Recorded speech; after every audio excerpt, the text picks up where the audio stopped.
Hey guys, and welcome back to another episode of Talking Town. My name's Adam, and I'm joined by my constant co-host Steven. Steven, how are you doing today?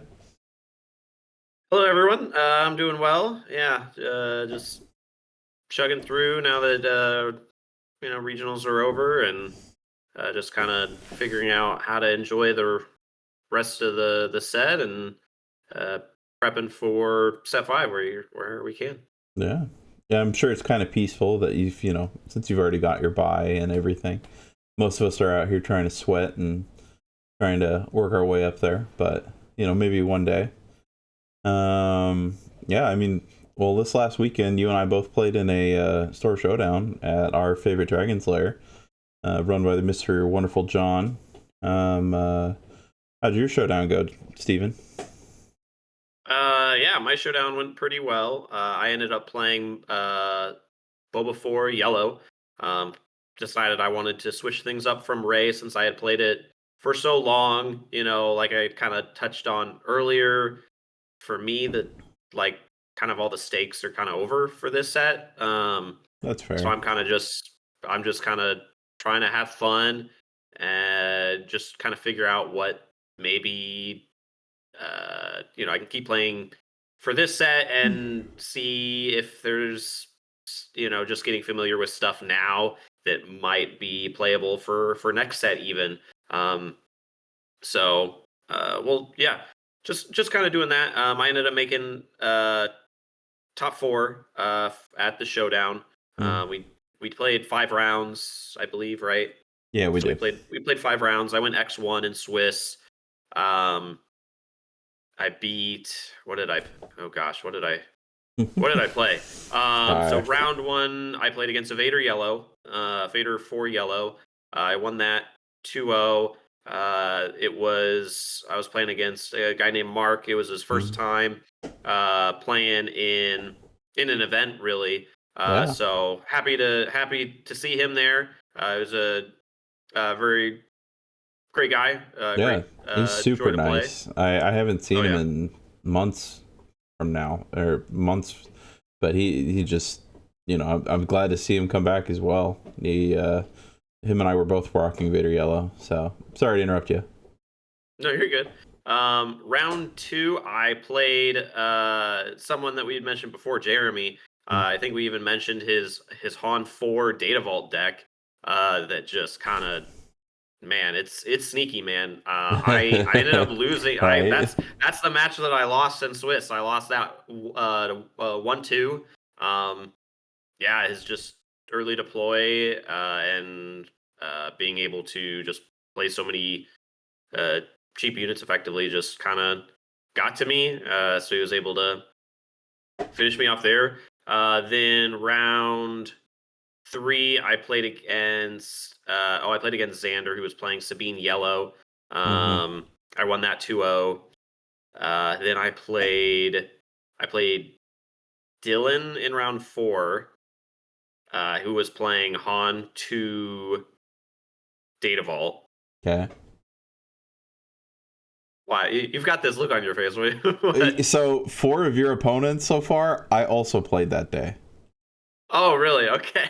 Yeah. So yeah, I played Dylan. I won that 2-0. Wait, no, I'm sorry. I won that 2-1. Yeah, I think he got me game 2. Because he was on Um, Han too. yeah, he was on Han 2. And then final round I played against Matt, who also Mm. he snuck in at 8th into top 8, and he was also playing Han 2 Data Vault, I No, believe, right? he was on Boba Yellow. He was on Boba Fett 2 Yellow, like Hero Boba. Oh, Hero Boba. Yeah, you're right. Yeah. And I picked that one up 2-1 as well, I believe. I mean, you'd Yeah, I have think to have, yeah. Or you'd had to have at least one, but just yeah. because. So I got that, and then made top 8. I'll let you continue since we kind of have a Yeah. little meet up there later. Yeah. Round one, I played against Dylan as well. He was, obviously on Han 2. I got that one 2-0. The Sanctioner shuttle, I was just able to take an A-Wing from him game 1, turn 2. And basically I just got away with the game there. and then I can't remember fully how game 2 went, but round 2, then I played against Mark. So I must have gotten the down pair. Yeah, because we had 22 players, so there must have been a down pair.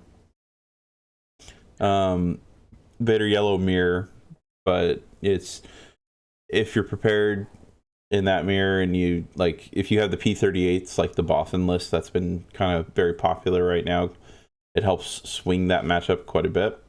So we got that one. It's always just nice to see him. He's a big collector of the game, and it's just good to see folks come back. It's one of my favorite parts. And then round 3, I got paired against. Oh no, actually I lied. I can't remember if I played Jeremy or Mark round 2. Yeah, I don't remember. I played Jeremy. You can look. I've got it pulled up here. You played perfect. Jeremy round 3, and you played. Yeah, you played Jeremy round 2, and then you played Hulk Smash. Is that Matt? Nope, that is Xander. Xander, that's right. Yeah. That's Xander. Okay. Yeah. So I played Jeremy round 3. You were rooting for him to get me for some reason, but I wanted a good tiebreaker because he got me good. If I dropped another match, I wanted a good tiebreaker. Fair. Game 1, we got it down to basically like the difference of 2 or 1 damage. I couldn't deal with his clone deserters fast enough that they just kept restoring my TIE fighter damage. So he always out-traded me because they're just, my TIE fighters are nothing. Yeah, he got me good. And then round 2 of that, or game 2 of that set, he hit me for like, I think it was either 9 or 10 with a souped up Falcon on turn like 4, 5. And I had to throw my entire swarm of TIE fighters at this thing to take it down. And I almost brought that one back, but he was able to stick some Chewie units on the ground. And I just couldn't deal with anything that big at that point. We were both drawing off the top and just holding out for hope. But yeah, it was so nice though, because when I played him previously, he was on ECL. And he made the swap to Data Vault, and I was like, that was actually super good. He also made it so his deck goes much wider with all the 1-drops, and it's just maximizing the ability for Han's deploy to be as lethal as possible. Just resetting more resources. He pumped more damage into my base using Han's leader unit or leader side ability. So it was pretty cool. He got me 2-0. It wasn't, game 2 was a struggle to even stay even, but yeah, round 4 I also played Xander on Sabine Yellow. Just kind of like what happened with Dylan. He wing leadered a wing turn 2, and I sanctioner shuttled it, so it just got taken. Then a TIE fighter sacrificed its life for a wing leader. And everything was kind of, smooth sailing from there. At one point, I did a very large, overwhelming barrage, and for about 17, a little much. But Sabine, man, it's still just the Darksabers always spooky. And then round 5, I played against Laura. She was on Anakin Colossus, and round 1, I got her. But round 2, I had just I couldn't like stay on pace with her. So by the time I just had dealt too much damage, and I made Anakin too lethal before my board was fully established. And then going into the third game, I basically just played to deal with her board and space, build up the biggest clone combat squadron I could, or one big enough that as soon as she deployed Anakin, I would immediately barrage. And then from there, I was just prepping myself to basically kill her in 2 turns with everything I had. I just couldn't let Anakin be a problem. So I think game 2, I think she had an Anakin hit me for like 13, and it just hurts. Yep. And then you and I played in top 8 because we were both 4-1, and you got me 2-1. Man, I think it went just back and forth. Like, you got game 1 pretty handedly. I think I got game 2 pretty handedly, and then game 3, I was just like, I just it sputtered out. All my TIE fighters exploded. But yeah, Boba Yellow is your General Pride probably did like 20 damage that third game. I just didn't see an answer. Yeah. Yeah, I was gonna say, I was like, I'm pretty sure I got some really good pride value out of that. And Yeah, you can spread that indirect to an extent, but like, TIE it's fighters. Nope. yeah, it's TIE fighters. They just die, and well, we're kind of racing each other. So as long Yeah. as as long as I have a way to deal with like your your board a little bit and Clone Combat Squadron doesn't get out of hand, should be fine. No, yeah, it just turns into, like you said, a race, and I'm fine with racing sometimes. Like, I think actually Vader Yellow is, it's this disruptive aggro deck that also, along with our, next topic, but it's been a very surprising star in the meta that has basically forced other decks to build around it. So it's kind of neat. Yeah. That showdown though ended with our guest host Daniel at one point taking it down against Landon in the finals. Landon was on Anakin Colossus, and Daniel was on Boba Fett Datafall, as in Boba Fett pilot from Jump to Lightspeed. Yeah. So, Yeah, I just because yeah, I played Landon in a top 4 and I lost to him 2-1. Game 1 I game 1 was hilarious. If I don't know if you remember this, but so he has initiative and he'd like just turn 1 restored arcs, and I'm like, yeah, I guess I could do this, but I'm like, I don't like that. So I think I just played a single first order stormtrooper on the ground. And I was mad at myself too because I resourced a second one mhm. because I was like, well, I'm gonna play space. And then he played space, and I'm like, I can't do this anymore. So I was like, no, I could have played double first order stormtrooper turn 1, but then turn 2 he played like the Red Squadron X-wing to draw a card, so he's got double space. And then I think I played Guerrilla Soldier, uh, and then he's like I like why do you only play ground? And then I just played Dangar on ground for 4. You're a So space. I was I mean, fair. yeah. So it was just hilarious because I actually kind of just demolished him by just only playing ground because he had resourced I think he said he resourced an R2 and a 3PO turn 1 because he's like, well, that's a space deck, and I only played ground that game. So it was just too funny. And yeah, I no good to me no yeah, No no good good to to me me dead. deaded his Anakin. So yeah, I kind of just overwhelmed him. Game 2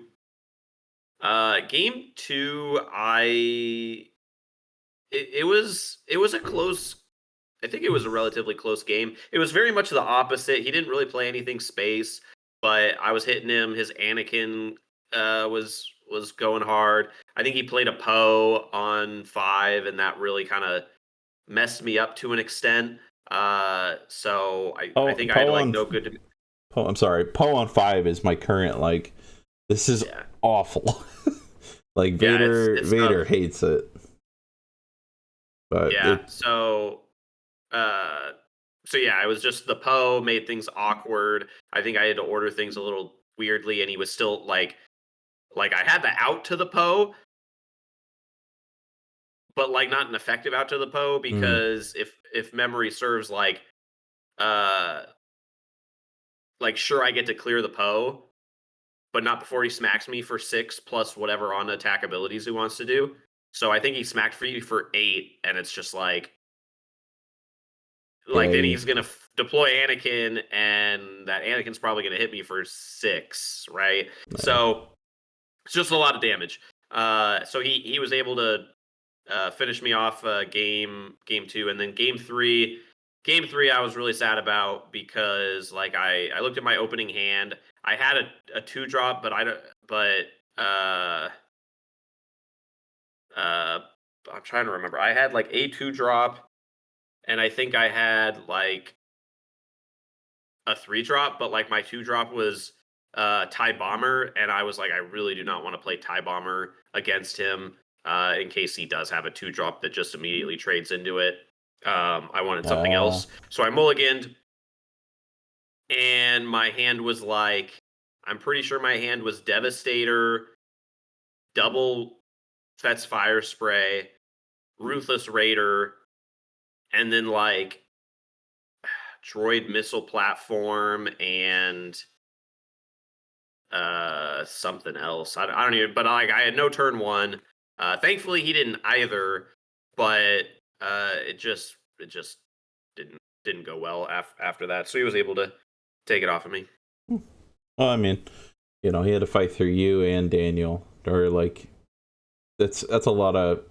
I think Boba Fett will be part of our next topic as well, but he's one of those many flavors that is coming back. I thought it'd be so fun if we had the Boba 4 finals. Ah, I'm gonna be honest. I think Daniel takes that. I agree. I think I Well, think Data well, Bolt's. not if he. I absolutely win that if he opens like he did in Game 3 against Landon. That's fair, but if you open like you did Game 3, Yeah. you know, it's funny that you both had this issue of like a lot of top end, even though he's running Data Vault and you were still on yellow. But I'm not even running that much. yeah, but that's what's crazy. Also, it just all focused into one hand. Yeah, I mean, with that, it was still a great event as always. Thank you, John. Everyone was, and we had 22 players on not short notice, but like maybe a 2 weeks notice. It's like, and Yeah, we're something like that. we're already in the middle of the week before that was the end of the regional.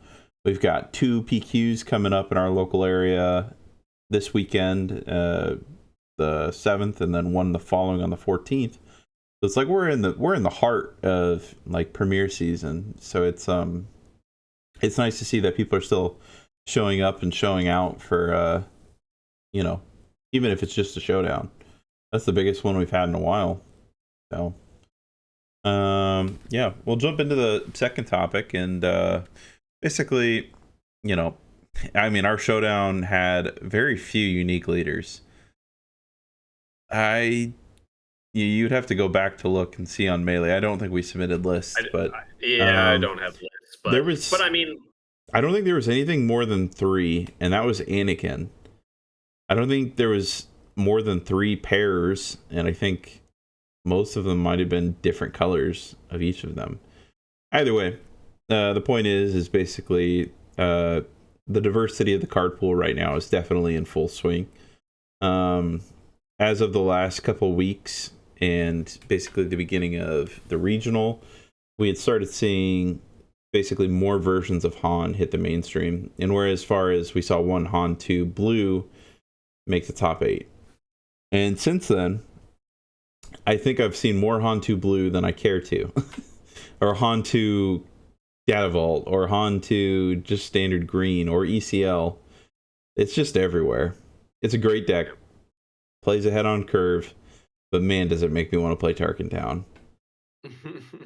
yeah, I know. One of the other interesting things with the showdown was, I mean, I can't say for the whole event, but I mean, we really were playing a little off meta because I think some Yeah, people were kind of, a little oh, burnt we out. finished the regional, we're just gonna play something unique because I don't think, I don't think anybody was playing Kira or no, uh, Michael was playing Michael was, Kira, yeah. right?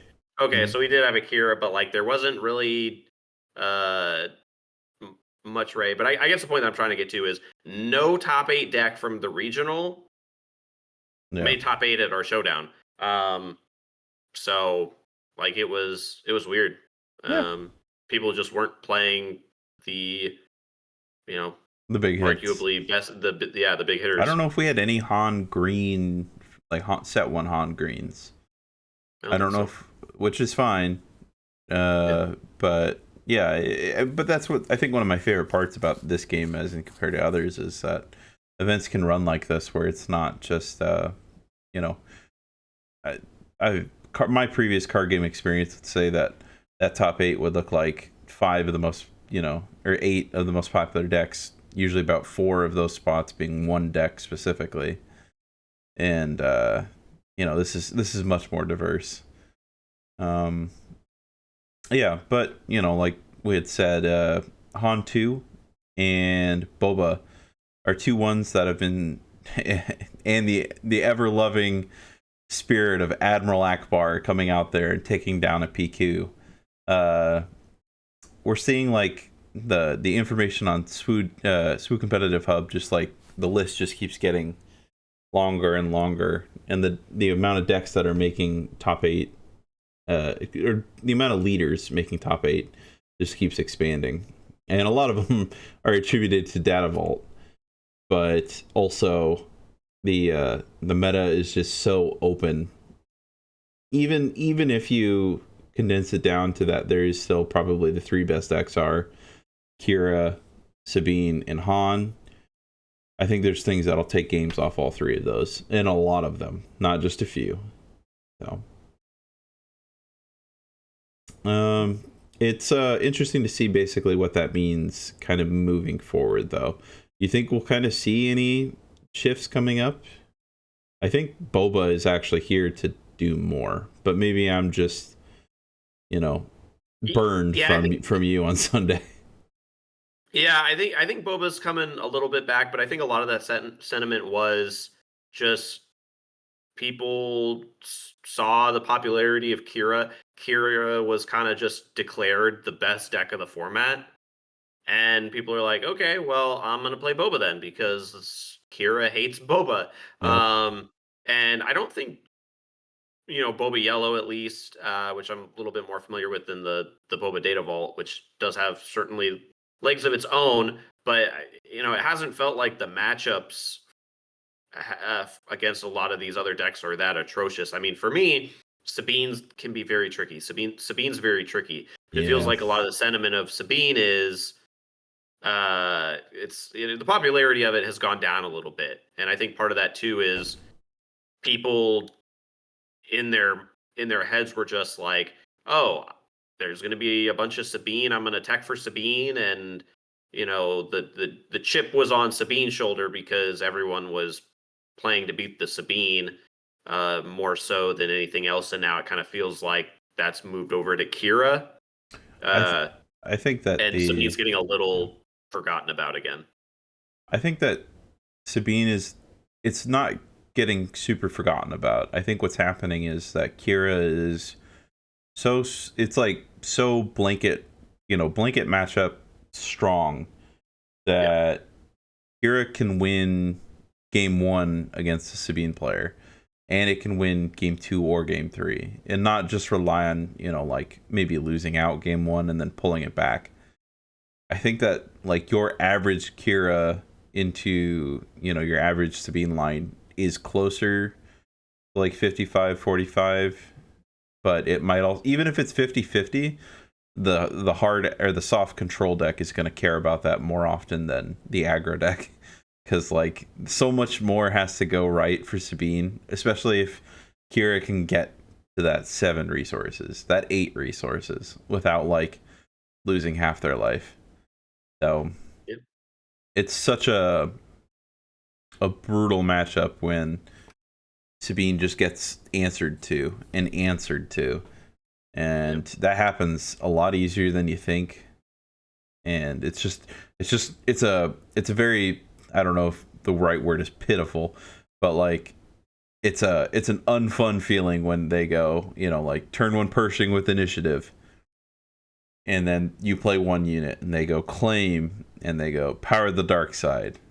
You play 1 unit and then it goes take down, and it's like, all right, so you've gotten to the Kira flip with 2 damage because Sabine has only pinged maybe twice, or like sub 10 damage on the time that you're on Kira flip is pretty good. So Yep, especially with Data Vault where you've got the extra health. Yeah. And what we found is that the villain green blue card pool still is very good. So Barrage is still A card. probably Yeah. the best green event. Yeah. Worth its weight in gold, because it will make or break the stabilization point of every game. Could you imagine how expensive that card would be if it was like a rare? I just put it at a legendary. I mean, It'd be like 30. It'd be like $35 right now, at least, for a regular one. I for a regular one, I think it might be more than that. I mean, well, I take that back. I guess Vader Uh, is about what 40. Maybe 30. I know Luke's more. Yeah, Poe. It might be. I mean, in all honesty, the card is just. It's like Poe, Luke, and Overwhelming Barrage are probably like the three best cards in the game, if I'm not mistaken. yeah, yeah. I just I'd see have it to as sit like down and with think about it. Vader. Like with Vader, I would say like if you're playing a green villainy deck, right? Yeah, You're playing Barrage. yeah, You may not be playing Vader. yeah. No, they're literally. It might go. I'm running an ECL base and I have Barrage, but the rest of my deck is blue. That Yeah. Or you're just playing a low to the ground deck and you're like, yeah, I'll play Barrage because it helps me clear your board and yeah. just race you effectively. It's So a +2/+2 that you can't remove. It can hit both fields. You can do it on any unit. It's very curve efficient for most leaders. It would be an absolute. The game is going to change when this card is gone, and I'm excited, but also I like the card because I think it's just one of the coolest looking cards in the game. If I had to pick for any one FFG mat that I could ever have in about the year that this game's been on, it would be the Overwhelming Barrage playmat. Without a doubt. that's a good call. Good call. It's just probably I don't have it with me. I bought a PSA 10 of the card in hyperspace foil. It's just beautiful. But I was gonna say, yeah, I've got hyperspaces and it's such beautiful full art. yeah. Uh yeah. I think Vader and On were the two biggest standouts of this week to me. I know the Botha Network ran a very conjoint or a list that their entire team ran at their event. For the most part, I'm pretty sure. But I also saw that Ian Klein or Lego Pizza, however you want to refer to him, he took down like a 60+ player event with the same list or a very modified version of it, or a little modified, which was awesome. I love the deck. I'm so glad that he's been something for me to latch on to, because when this set dropped, I thought he was hot garbage. So and I think about everybody did, which is, it's nice to know that it turned around.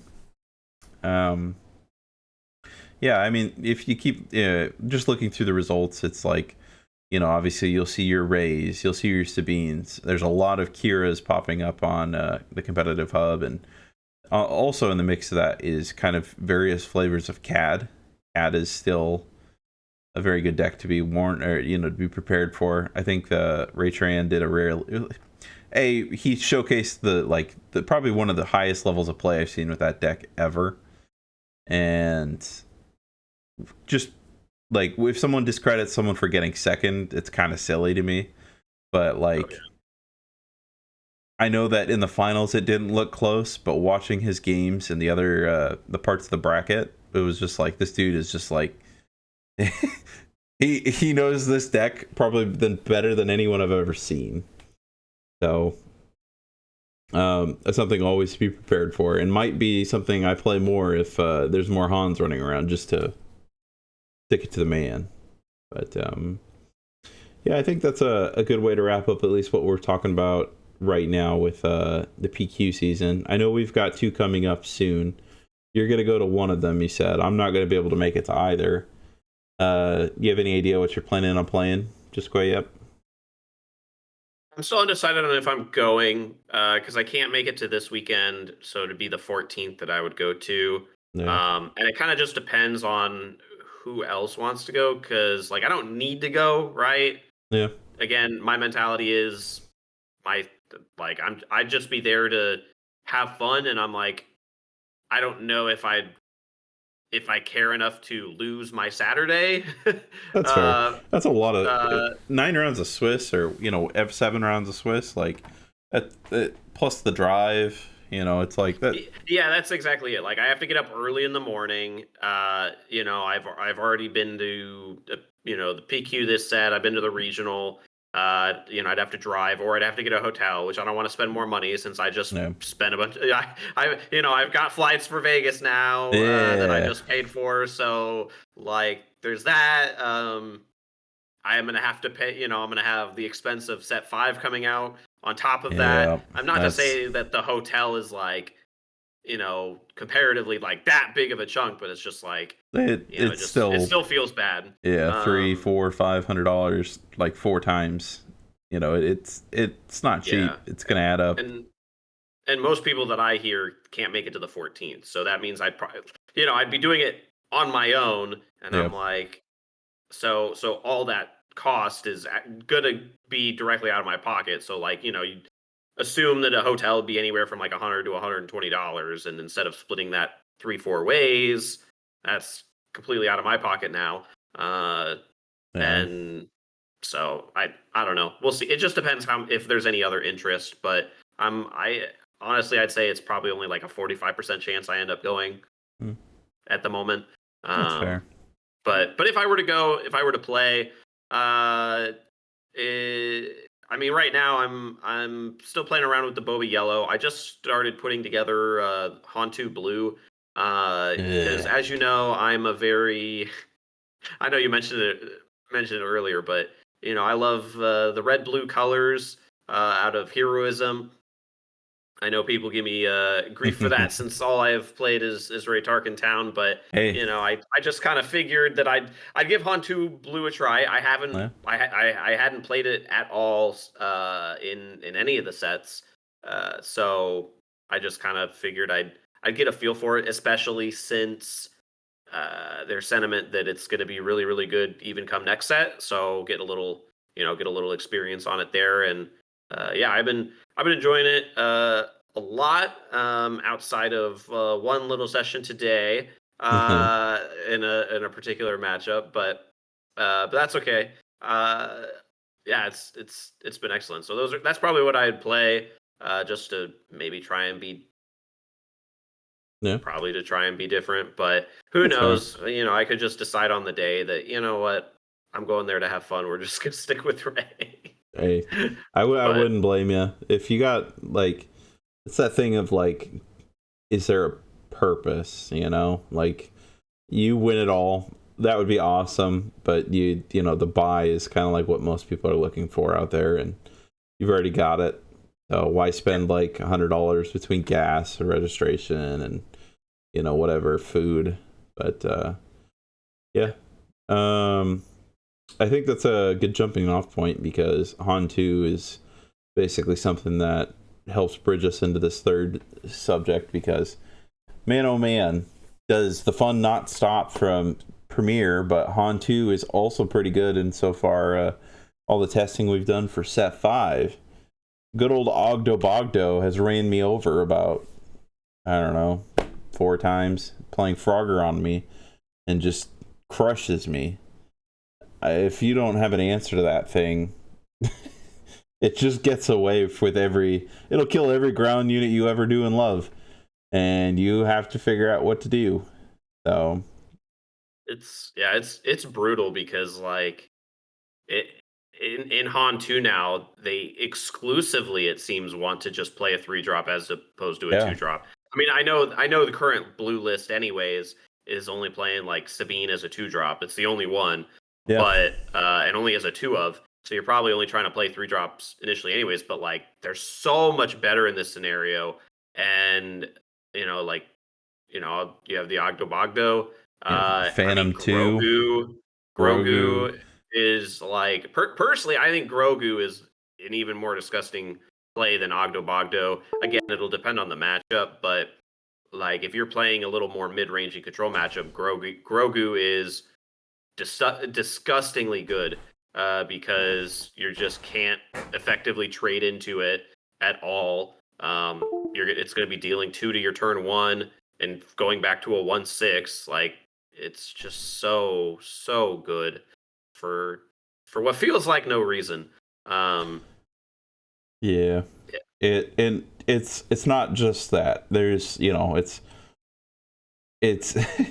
it's like have Tarkentown, have Power of the Dark Side, have, and when they have initiative, it's just even that much more lethal.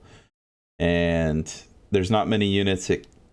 I mean, it's like we have to go back to Battlefield Marine, but even if you, no, it's when it completes. So, like Battlefield Marine will kill it if it tries to trade, but you need 3 power basically. Also, my camera has cut out, so I'm just gonna let that roll. I don't really. If you can look at my wonderful smiling face, I'm glad it didn't pause at a weird moment. But the dog just decided to take out the underneath of my computer desk. He's so nice. Yeah, basically on 2 so far. The other parts of that are Ezra, who helps manipulate how good Ogdo Bogdo can be. There is oh yeah, like you said, Grogu, who turn him into a 1/4 who can move 2 damage from himself to their side on turn 2 is kind of good. And even if not then, but like you're not going to kill him going into turn 2, maybe turn 3 if you want to trade all of your resources into killing this thing. And then on top of that, you have the Phantom 2, which is a 5/1 in space turn 1. So it's like, if it's a deck that can't kill, even Ogdo Bogdo, then the Phantom 2 is just a lethal amount of damage in both lanes. Or, sorry, Han has lethal, like, 5 damage in both lanes turn 1. And should warrant a very hard meta shift, probably, in my opinion. It's just something to keep that playstyle, like, in check.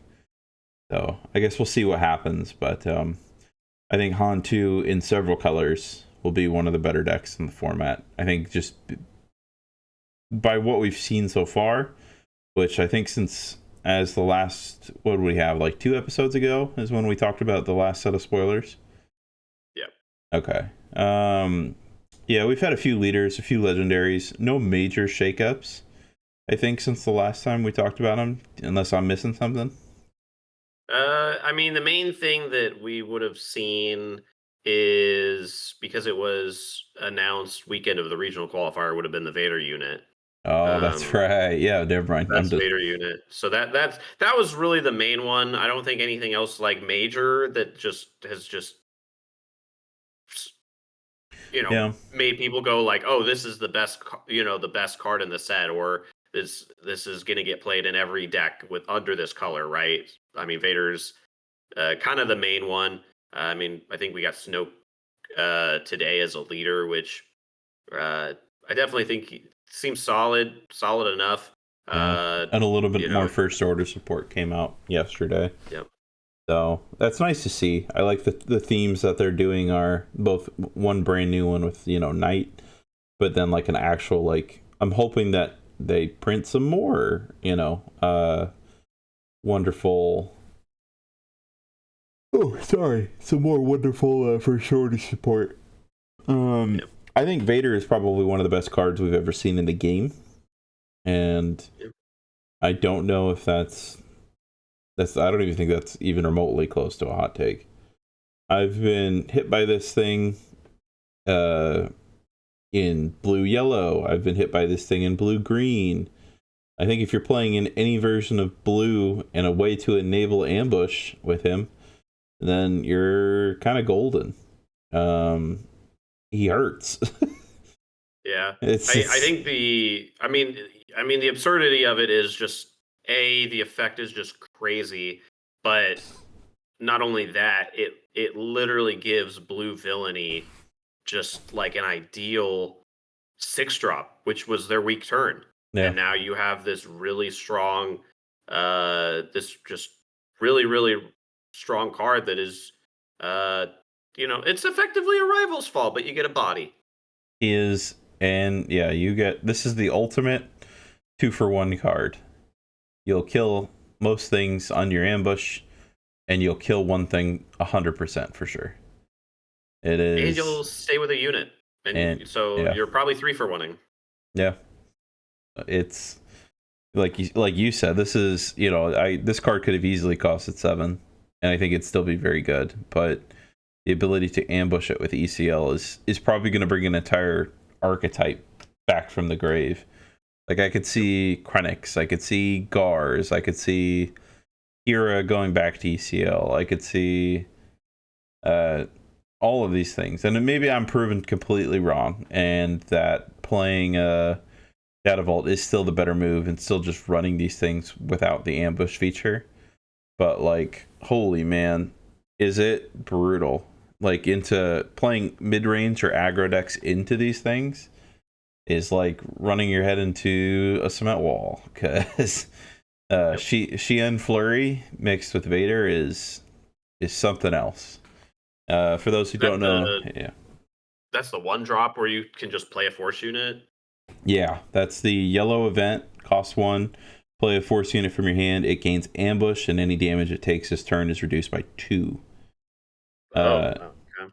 yeah. So you basically ambush your Vader in. This is all costing 7, which isn't really that much, considering you were paying 7 for a stagnant, not stagnant, but like an ambush Vader previously. So, you now ambush that Vader. He pops something. He has a minus damage bonus to kill.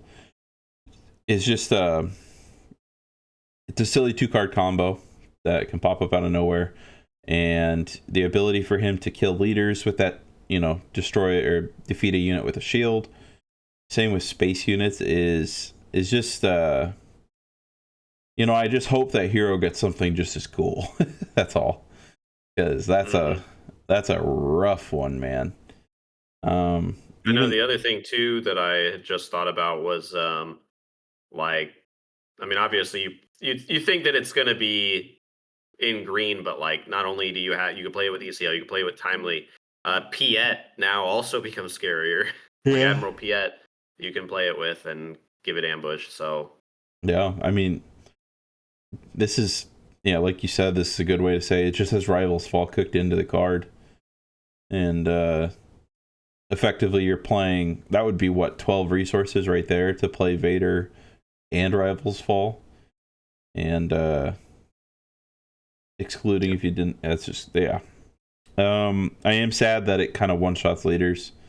I think that might have been an oversight, but also it's good to see the ECL archetype hopefully kind of get a resurgence. Other than Hantu, still don't like you, Hantu. But yeah, I think those are kind of the standouts right now. I've been playing a lot of OP1 Yellow.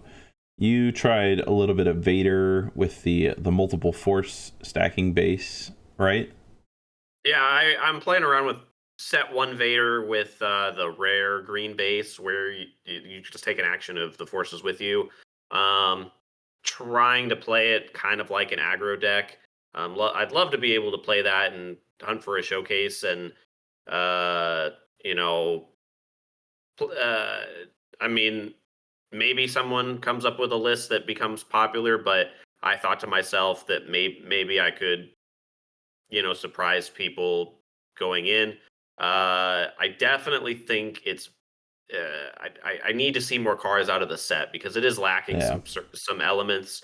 But there are certain elements that just feel really really strong. So I think it's just a matter of hoping that we get a little fill-ins like your Yeah. 5 and your 6 resource turns are relatively weak if you don't have barrage, and then you still have 6, which is kind of can be weak, uh, and I think and this so far yeah. this set is definitely attributing to the overall card pool, but like the standout cards we've seen so far have shown such immense depth for what this set can be that I'm so excited to see what else is in store. But waiting for it right now is making what's the testing part just like a little not as much fun as I am. I know it's going to be great, and I know that the other half of the set that we're missing is probably going to be some of the better cards that they're just kind of holding out, and the new leaders and everything that's been rumored and talked about, all that. So I think one of the things we're supposed to be getting is a Rey, a Kylo, and an Anakin, right? Is that what they were all? Leaders? Yeah. I know an Anakin is like at the top of everyone's rumor mill, but I feel like I maybe heard a whisper about a Kylo and a Rey, but I don't. I spend too much time I on some of really the Reddit haven't threads. looked at. Yeah, I haven't really. Maybe it was I heard you mention it once or something, but I really have not heard anything on that outside of maybe what you just said of, "Hey, I Huh. heard a Rey and Kylo," and that's the extent of it. Okay. Well, I mean, that would be kind of cool too, though, because I think honestly, they need another set of them going into, in about less than a year now. We'll lose the first pair, so it'll this would be also a decent set for it. But, Yeah. yeah. I think those are kind of been the big standouts so far. I've really liked Obi-Wan Yellow. I know that there's also a few of us who have been testing Qui-Gon and different Qui-Gon combinations. He's kind of spicy. The problem with all these mid-range decks is that, like, if you can't end the game quick enough, then you're going to run into the classic scenario where soft control, hard control will just super laser blast you, and Avenger, Dev, and yeah, yada yada yada. Precisely. The same old. But yeah. I unless you've got something else for set 5, I think we can kind of roll into the last topic. No, I think, yeah, we can Nope. move right in. Cool. We did while we were at the Showdown this weekend, we kind of got into a big announcement, or not announcement per se, because I know we've all talked about it before on here. But the Omaha Alliance are basically our premier, tournament teams and tournament players are all kind of getting into full swing of things. We've kind of taken the first big steps towards, like, we've got our branding and our, like, players lined up for, we've got our captains, our established roles, one of which are you. It's just, the community has been so awesome and supportive of the things we're trying to implement and optimize with testing, and getting people really interested in being a part of this as both a project and an organization has been absolutely stunning.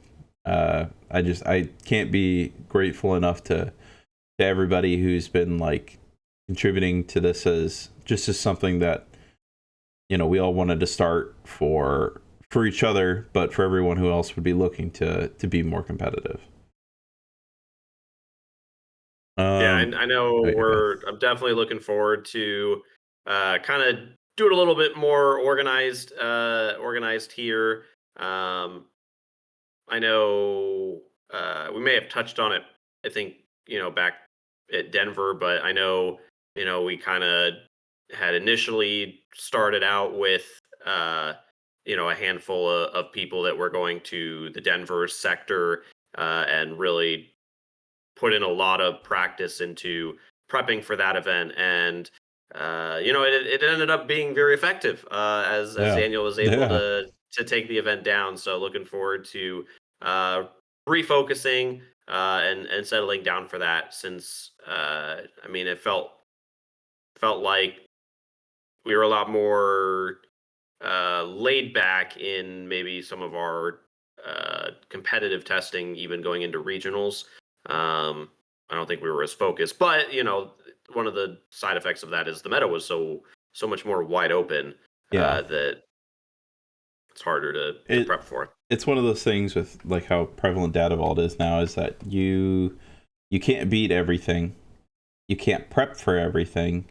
All you can kind of do is be the best at what you're doing and hope for good matchups. Even then, though, there was a lot of people who did very well. There was 3 of you who made, day 2. It's 2. My apologies.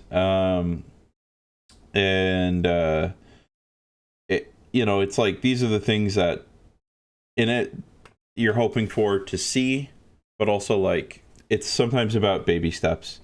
And if those steps are in the right direction and everyone becomes more confident in learning what they're trying to do or how to be better at their practice and like what are they taking away from every match, and that's all I'll be happy with. Like that's the goal of this, is that if you're wanting to learn more, this is how you do it, and we're here to help. And I think that it's been really nice that everyone has been so on board. So, and it's going to continue to be that way. We're running, in-house tournaments all the time, or well, we've started, I shouldn't say all the time. That I'm trying to do is, as often as possible. If we can get them to fire, then we're going to keep firing them until it's drilled into the heads of everybody here. I want you all to succeed and be happy, not just because of your success that will eventually come, but the process in which you learned how to get there. So, yeah, I think that's a good way to end the episode. I should also say we have a logo established. Thank you so much, Sam. We've got it in 2 different color combinations, and I won't pull it up right now because I'd rather wait until we've got the actual it finalized, mixed with the what the jerseys are going to look like. It's going to be super cool. I'm super excited to get to show everybody, and that will be hopefully sometime later this week, if not sometime in the near future. That way we can get things ordered and ready so that everyone can rock some cool swag for Vegas, because it sounds like we're going to have the whole shebang there, and it's going to be a great time. Have a good time. Yeah. The other piece that I wanted to touch on before that is I know you and I have been going back and forth about some additional content that we want to do. I know one of the first things is doing gameplay, being able to upload videos of direct gameplay. Yes, sir. I know. At least my hope. I've got some equipment coming in that should help us be able to do that. Planning on being able to record some stuff at our event on Sunday, and hopefully maybe get something that week as we figure out how we want to handle that, whether that's upload it raw or do some voiceover casting on it. So any opinions on any of that, let us know. But yeah, just kind of a heads up of we are planning on getting that over to you as well. Just give you a little something different. Yeah, I'll bring the I've got a 2-player mat, so we can try and get the everything set up around that if you'd like. Yeah, that would be. Please let us know what kind of content do you guys want to see over the board. Is there specific matchups? Is there post board, sideboard, just game 1 knowledge? Like, like Steven said, do you want us to commentate over after the fact? Do you want to hear the players in-game sounds, like when they're talking and discussing things? It might be kind of quiet there, but sometimes there's funny commentary. Sometimes it's straight serious mode where I'm just quiet all day. But who knows? Let us know. That's what I should say. But yeah, good catch. I'm so tired right now. Yeah, I think that would be a good wrap up for the episode. Unless you've got any last words? No, that was the last topic I had. Cool. All right, well, we will see you guys all in the next one. You can't really see me right now, but I'm waving. So have a good one.